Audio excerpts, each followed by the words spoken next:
Have you been sitting on a creative idea for a while now? Maybe a book, a business concept, or a new way to solve an old problem. And have you talked yourself out of it because you're not sure it will make money, or because someone else told you it's a waste of time? Here's the thing. Creating for external rewards like money or praise is a losing game. Those are things you can't control. The moment you start chasing what an audience might like, you lose your unique voice. The real reward of creativity is the process itself. It's the satisfaction of turning an idea that only exists in your head into something real. That's a process you have complete control over. Think about artists like David Bowie or Daft Punk. They didn't create for fame or fortune. They were driven by personal curiosity and the need to do something artistically important. Fame, if it comes, is just a side effect.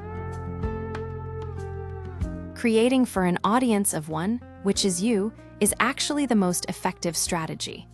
When you stop worrying about popularity, your work becomes more personal, more authentic, and ironically, more likely to attract a dedicated following. So how do you unlock this? It starts with listening.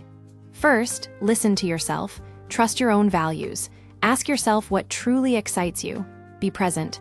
Stop worrying about next week and start working with what you have right now. Also, listen to your body. Sleep is a productivity tool. Keep a journal by your bed to capture dreams or thoughts, and get moving.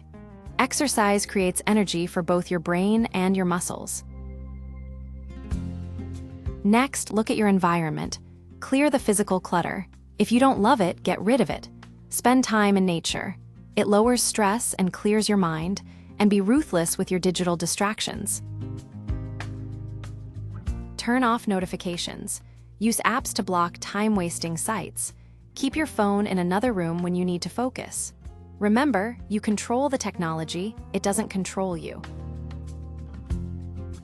Build good habits.